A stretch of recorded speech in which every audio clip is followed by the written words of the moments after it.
I'm super excited to be here. Brandon, I really appreciate you having me on. And my background's been a pretty interesting and unique one, right? It's been not linear by any stretch, right? I think if you take a step back and look at the course of our time horizon, it might look a little bit linear, but from coaching in college and the NFL for about 10 years and doing elite physical performance to then moving into elite cognitive performance in gaming and esports, and then really transitioning that into startup land and building high performing teams in the startup space. So I'm excited to share some of these lessons and knowledge with you today and really help you perform at a high level for as long as possible. So let's get into it. This is where the business athlete concept really came around. It's modeling performance, strategies, systems to improve performance and do it for as long as possible. So there's foundational components. There's discipline, there's mindset, recovery, reflection, resilience, right? All these things that really create this foundation. And really the game that they're playing is business, entrepreneurship, and life. So this is what I do now. So I'm very fortunate to work with some amazing people, amazing teams. And I'm also part of the Liminal Collective, where we work across business, sports, military, and creative arts. And we put on these accelerators to really enhance specific qualities. And what I want to do today is share three core principles and some tools around those so that you can improve your performance and do it for as long as possible. Let's talk about the model. If you were to imagine this Venn diagram where these overlapping circles, there's three big pillars. You have clarity, confidence, and capacity. So clarity is having the sense of like, where do you want to go?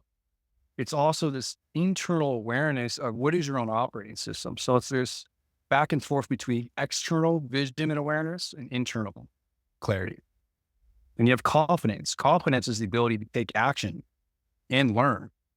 It's also proving to yourself you are the person that you say you are, given the evidence that you've accumulated up until this point. And capacity is being better at what you do so you can do it for as long as possible. And so it's these three things that are interplaying. And when you think about the overlap, there are some key distinctions that come around. So when clarity overlaps with confidence, you get direction. When confidence overlaps with capacity, you get execution. And when clarity overlaps with capacity, you get alignment. And so if we were to zoom in on this even farther, when you think about those petals of that intersection, what that really allows you to do, it unlocks your human potential and your mastery. Okay, so we're looking at these three pillars. We have the overlap. We know human potential and mastery is in the middle. Now there's three drivers or accelerators that contribute to each one of these areas. When we talk about clarity, it's values, visions, and goals. So values are foundational programming. Values drive beliefs and beliefs drive behaviors. And this is interesting in a coaching conversation because when we elicit values, we spend a lot of time on this. So, okay, what are the values that are driving beliefs and behaviors? Now, if the behaviors aren't matching your values, well, then the question becomes, either these aren't your values or there's something getting in the way of you taking action and choosing the behaviors. Vision is, again, that awareness. It's this internal and external of this achievable outcome you want to create for yourself. What does it look like when you have it? What does it feel like? What do you see? What do you hear? And goals are really, it's the framework of these mini experiments that you can test, iterate on to achieve that vision. For confidence, it's your mental game. It's learning, it's action. These are the mental skills and mental models that really shape your internal representation of reality and how you perceive information as it comes to you. Learning is this feedback loop, right? So when you do take an action, you're presented with the feedback. Hey, are you changing your behaviors or not? Are you getting closer results of the goal that you want? In action, really, it's about how do you analyze the vision, the lessons, and everything that you create in your internal world, right? Optimization is key. The last bit is capacity. The preparation, systems and process, and your recovery resiliency. So preparation, this is periodization or load management. Said another way, it's looking at all the variables in your life and said, okay, where do these all map across? How am I doing in some areas versus other areas? And Brandon knows this, but I'm not a fan of balance. I think balance is BS, honestly. I'm more of a fan of harmony because balance, you never hold things in equal parts. So harmony says, okay, here's the thing that's important to me right now. How do I orient myself, my world around that thing and make sure that I'm still hitting on all cylinders? Systems is creating the structure, the process to be able to perform at a high level. And recovery resiliency Here's another one of my things is I don't subscribe to life is like a marathon. I think life is a series of sprints and you need to learn how to sprint and recover. So it's being methodical in how you set that up for yourself. Of these 9 drivers, I really want to focus on 3: the vision, learning, and systems. What we're going to do is we're going to skill stack as we go along and talk about different tools in each one of these 3 areas. Here's some key takeaways up front. Self-awareness drives high performance.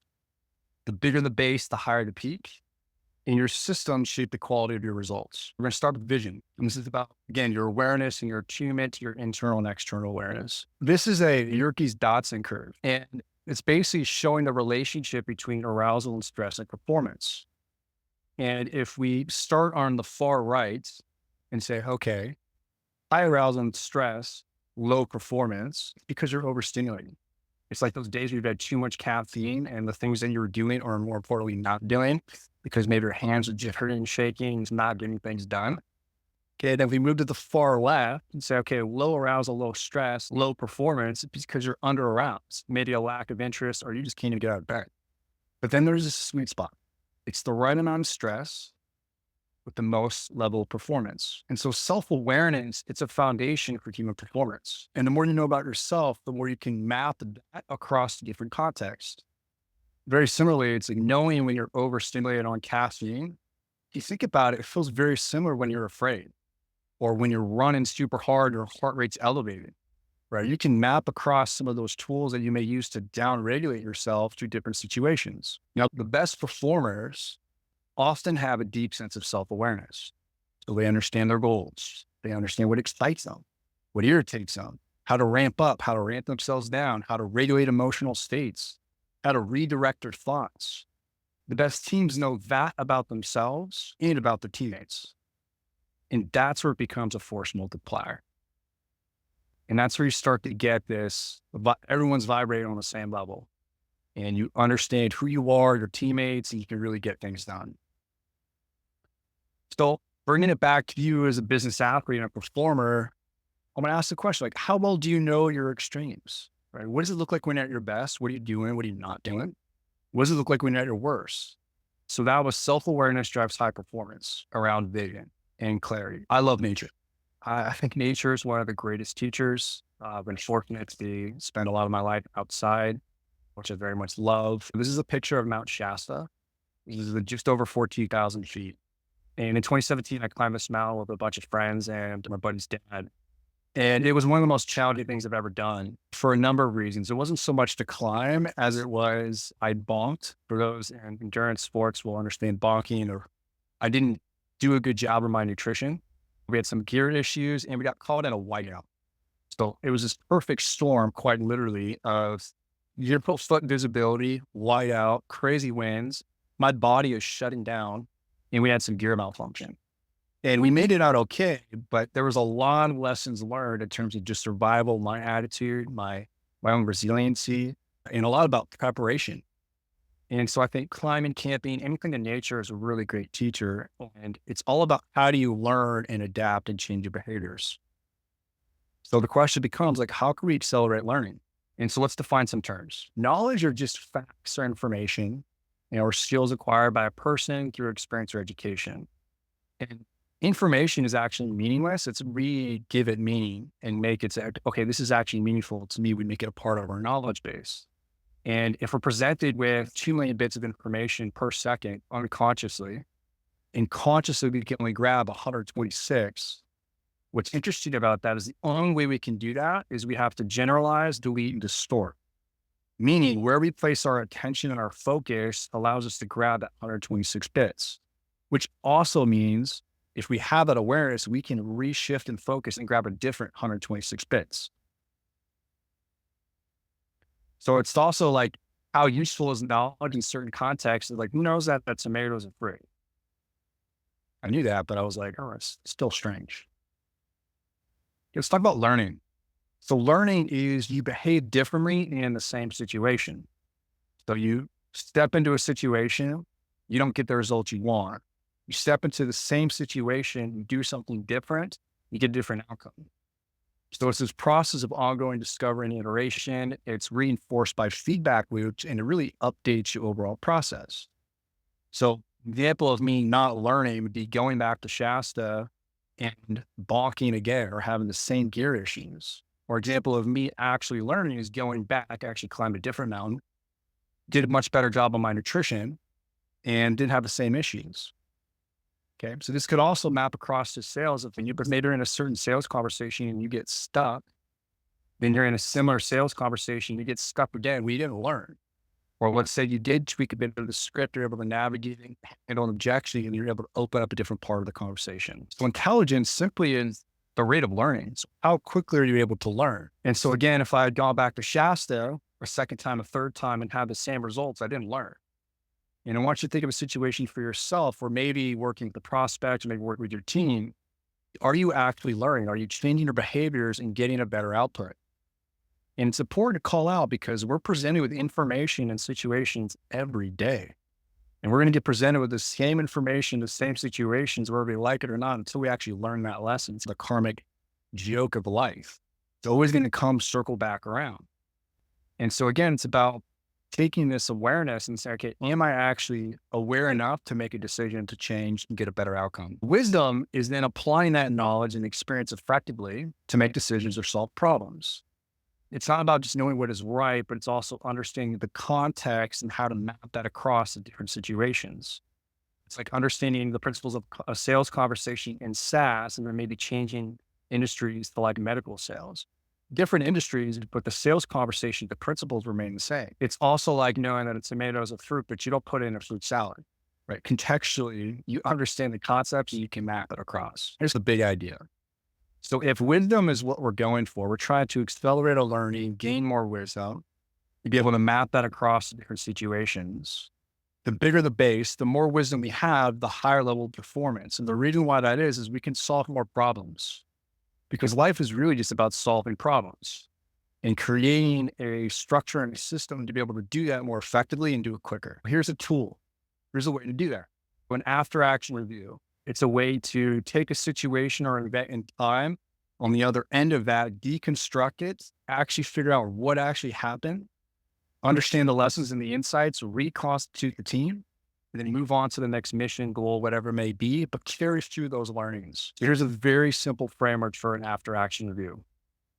What do we want to do in terms of the planning strategy? What do we actually do in terms of the execution on the why? And what can we do better? What's the progression? Now, you can integrate these into your day to day. So when Latif was talking about his morning routine, maybe with some of his prayers or setting intention for the day, at the end of the day, he can have a debrief for an after action review. Say, okay, I set my intention for the day. At the end of the day, how did I do? Did I fall from grace? If so, why? What were some of the reasons? What did I learn today? What did I plan on doing? You can also do this with your teams where you set a daily briefing. And at the end of the week on Friday, you debrief the week. Again, what do we want to accomplish? What actually happened? And what can we do better? So integrating into my coaching conversations, we're always doing an after action review because I'm trying to teach and extract the lessons so that my clients can start to understand, okay, what did I want to actually have happen? And what's maybe getting in the way? And we can start to future pace and get ahead of that. Let's move on to systems, right? So this is in the area of capacity. So your systems shape the quality of your results. I love this quote from James Clear. We do not rise to the level of our goals. We fall to the level of our systems. So if we want better results in our lives, whether it's money, impact, freedom, we need to examine the quality of our systems and more specifically, the inputs that drive those systems. So if we're not getting the output we want, we have to look upstream. Okay, what was the input? I hear this pretty frequently. I'm grinding. I'm doing the same thing every day in, day out, but I get the same results. I feel stuck. All right. How many have felt this way? Right? I have too. Knowing what I know, I still succumb to burning out, working in a startup and really lost myself. And then I had to pause. What am I doing here? What happens is you reach a certain level of success and you realize what got you here is not going to get you to that next level. It takes this reimagining yourself and your infrastructure to be able to really up level your game. Because if you don't, what happens is you either stall out, fall out, or burn out. Stalling out is you hit a plateau. So the momentum fades and you basically just get stuck. Burning out is you push so hard for so long that your fatigue catches up to you And that drive, it just drains you. And fallout is the pressures, the expectation, distraction. It literally pulls you off course. First, we have to appreciate that we are a system of systems. A system is just a group of parts that work together. Okay, so we're made up of a number of different parts, right? Our system is ancient, complex, and it's extraordinary. Been around for a long time, and we're incredibly integrated. This is, I don't know if anyone knows, but that's like the mTOR pathway for hypertrophy. That is just one small function of a cell at any given time. Is anyone familiar with this gentleman at the bottom? His name's Stephen Wilshire. So he's a British architectural artist. And he is known for being able to fly over a city skyline for about 20, 40 minutes, go back to his studio and recreate the entire skyline from memory. It's extraordinary. And it really shows you like what's possible in terms of human potential. And so a question becomes, okay, how do we assess, optimize, and evolve our systems? And I love this concept of fitness function. And so it's asking the question, what are we optimizing for? What qualities do we want to develop? What standards do we measure our progress and success? And so this is an EPM, Elite Performance Model. So this was created by my mentor and probably one of the best performance coaches in the world, Dr. Andy Walsh. He was at Red Bull High Performance for 10 plus years. He was at DARPA. He did US ski and snowboard, took Shaun White to gold. He's been iterating on this model with all of our colleagues about 25 years. And it's very simple. It's saying, let's place you in the center. The very human-centric approach. Let's ask the questions, what are all the critical factors needed to have you be at your very best for whatever given field, industry, or whatever staging phase that you're in? And so for the biggest business athlete, creating this elite performance model, it's really think about this holistic investment in optimal performance. And it's really a tool to raise awareness around the factors to really up-level performance and extend longevity. It's important to understand that it's an iterative cycle. So the first model that we build, it's not the right model. Doesn't mean it's wrong. It's just not right because it takes a couple cycles to pressure test it. Just like the feedback loops you create in your learning process, sometimes you do need to make the same mistake 2 times. It's like, oh yeah, that's actually not the thing that I want. So the first model is really to get the thing ball rolling and then you pressure test it. So here's some examples of how this could look. So this is just a generic model, by the way. So when we work with individuals, it's all custom based on the sport or business, whatever it may be. So let's take short metal ones. You have physical and technology. Those are really big buckets. You would say, okay, along with physical technology, what are other factors that either for the driver or for the team that are really important? Here's another example of once you identify the critical factors and you say, okay, what are the sub factors? What are the qualities that we want to develop? So for any endurance athletes, for running a marathon, it's very physical based, right? For sure. And then you say, okay, what are the factors that go into physicality? So it could be balance, strength and power, aerobic, anaerobic, flexibility, right? So these essentially, you can think of them as like the behaviors or the qualities that need to get developed in order to have that main cog or that critical factor. And this is probably one of my favorite parts is saying, well, then who do we compare ourselves to? What are our standards of the benchmarks? And something we choose to do and what I do with my clients is say, okay, well, you could compare yourself, let's say you're in sales, which you all are, you can compare yourself to another sales executive.